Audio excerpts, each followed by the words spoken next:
শরবতুল্লাহ সৈকতের সঙ্গে যে কাজটি ভারতীয় ক্রিকেটাররা করতে পারেননি, আরো যদি নির্দিষ্ট করে বলি, বিরাট কোহলি, বুমরারা যে কাজটি করতে পারেননি, সে কাজটি তিনি তার দেশের মাঠে তাওহিদ হৃদয়, তামিম ইকবাল, মাহমুদুল্লাহরা সেই কাজটি তার সঙ্গে করে দেখালেন। ক্রিকেটাররা দেখালেন তারাই সবচেয়ে পাওয়ারফুল, তারা যা চান তাই হতে হবে।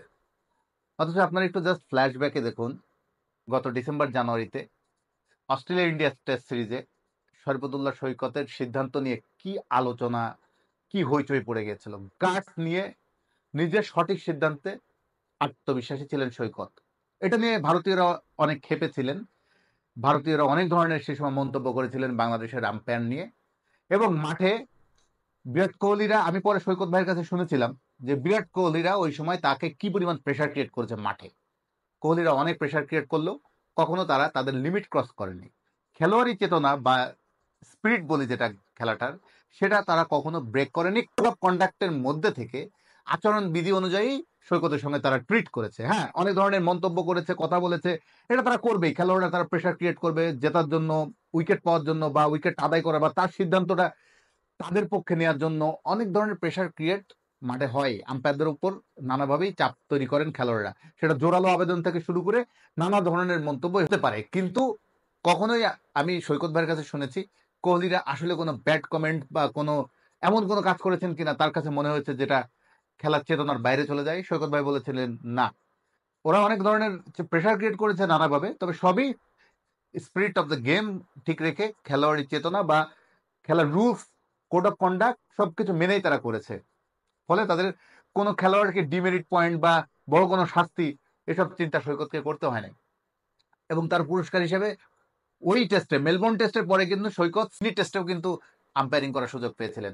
শুধু তাই নয়, সৈকত কিন্তু ঠিক তার 1 মাস পরে ভারতে গিয়ে ওয়ানডে সিরিজ করে এসেছেন আম্পায়ারিং।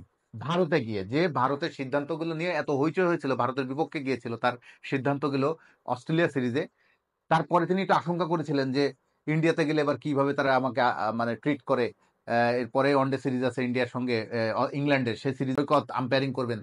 তিনি বলছিলেন যে আমি আবার পরের সিরিজে আম্পায়ারিং করব ইন্ডিয়াতেই, না জানি এবার তারা কি আমার ট্রিট করে। কিন্তু না, সৈকতের সঙ্গে তেমন কিছুই হয়নি। খেলা খেলার জায়গায় থেকেছে, আর আম্পায়ারিং সে যার যেটা করা দরকার সেটা করেছে। তো সেটাই চিন্তা করছিলাম যে বড় বড় প্লেয়ার ইন্ডিয়ান টিমে, তারা তাদের এত পাওয়ার, এত ক্ষমতা, এত কিছু তারা দেখাতে চাননি, তাদের সিদ্ধান্তকে সঠিক প্রমাণের জন্য সবকিছু করেননি। সৈকতের সঙ্গে কি ঘটনাগুলো ঘটলো আপনি দেখেন।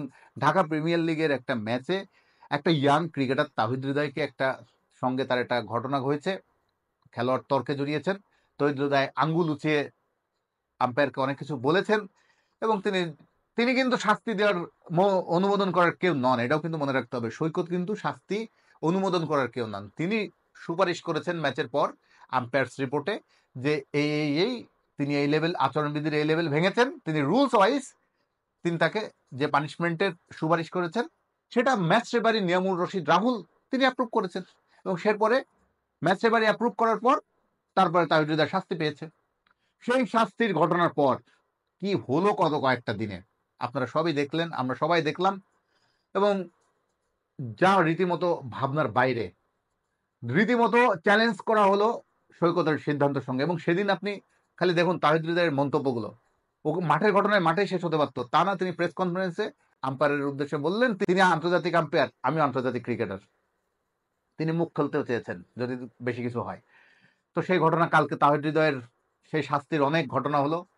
সিনিয়র ক্রিকেটাররা এসে তাহিদ হৃদয়ের শাস্তিটা কেউ বললো উইথড্র বাতিল করে দেওয়া হোক, কেউ আবার 1 বছর পিছিয়ে দেওয়ার সুপারিশ করলো। তো সেই হিসাবে বিসিবি সিদ্ধান্ত নিল 1 মৌসুম বা 1 বছর পরে তাহিদ হৃদয়ের শাস্তিটা কার্যকর হবে। কি হাস্যকর! পৃথিবীর কোথাও কোথাও দেখেছেন এরকম ঘটনা? প্রথমত হচ্ছে একটা ক্রিকেট বোর্ড তারা একটা সঠিক সিদ্ধান্ত নিতে পারছে না, একটা গার্ডস নিয়ে একটা সিদ্ধান্ত নিতে পারেনি। আর দ্বিতীয় কথা হচ্ছে তারা চাপের মুখে ক্রিকেট বোর্ড নথি স্বীকার করছে। একবার ক্লাব অফিসিয়ালরা প্রেশার ক্রিয়েট করেছে, ক্লাব কর্তৃপক্ষ, আরেকবার ক্রিকেটাররা। পৃথিবীর বিরল উদাহরণ হয়ে রইল, ক্রিকেটারদের চাপে সিদ্ধান্ত বদলে যাচ্ছে। এখন সৈকত কি করবেন? তিনি এই সব ঘটনার পরে তো এতটাই আপসেট, এতটাই আপসেট, তিনি আর চাকরি করতে চান না, বিসিবির আম্পায়ারিং এর চাকরি তিনি করতে চান না। তবে হ্যাঁ, তিনি কিন্তু আম্পায়ারিং বলেন নাই যে আম্পায়ারিং করবো না, অবশ্যই তিনি আম্পায়ারিং করবেন। কিন্তু বিসিবির চাকরিজীবী হিসেবে আম্পায়ারিং করবেন কিনা এটা নিয়ে এখন আমাদের যত রকম আলোচনা। বিসিবি অলরেডি তিনি পদত্যাগপত্র দিয়েছেন, বা তিনি আম্পায়ারিং চাকরি করবেন না, এরকম একটা কথা অলরেডি সবার ক্রিকেট পাড়ায় ছড়িয়ে গেছে। তো সৈকতের সঙ্গে, সৈকত আসলে আইসিসির আম্পায়ার, মনে রাখতে হবে, এলিট প্যানেলের আম্পায়ার। এই এলিট প্যানেলের আম্পায়ার হতে তাকে 14-15 বছর সাধনা করতে হয়েছে আম্পায়ারিং এ। তারপরে তিনি ইন্টারন্যাশনাল আম্পায়ারিং করার পর তারপরে তিনি এলিট প্যানেলে যুক্ত হয়েছেন। তিনি কেন এলিট প্যানেলে আম্পায়ার হন নাই, হতে পারেন নাই এতদিন, বা আমাদের বাংলাদেশের কোনো আম্পায়ার দীর্ঘদিন এলিট প্যানেলের কেন ঢুকতে পারেনি, কেন আমরা আইসিসি মেন্স ওয়ার্ল্ড কাপ যেটা বলি সেখানে বাংলাদেশের কোনো আম্পায়ার কেন সুযোগ পায় না, কত লিখেছি আমরা। এখানে অনেক কারণ ছিল, আম্পায়ারের যোগ্যতা শেষ না, বিসিবিরও একটা রোল ছিল, সবকিছু যখন মিলেছে তখন তিনি এলিট প্যানেলের আম্পায়ার হয়েছেন। কত কাঠখড় পুড়িয়ে একটা আম্পায়ারকে এলিট প্যানেলের মেম্বার হতে হয়। সেই এলিট প্যানেলের আম্পায়ার আগামী জুনের আগে তার কোনো ইন্টারন্যাশনাল সূচি নেই। তিনি চেয়েছিলেন কিছু ম্যাচের আম্পায়ারিং করতে, একেবারে বসে না থেকে। সেই কারণে তিনি ঢাকা প্রিমিয়ার লিগে আম্পায়ারিং করতে এসেছেন, এবং তিনি বিসিবিরও চাকরিজীবী আম্পায়ার। যদিও বিসিবির সঙ্গে তার এমন কোনো কন্ট্যাক্ট নেই যে বছরে এত নাম্বার অফ ডেজ তাকে আম্পায়ারিং করতেই হবে, এই স্বাধীনতা তাকে দিয়েছে বিসিবি, এই সম্মানটুকু তাকে দিয়েছে। ওকে, খুব ভালো কথা।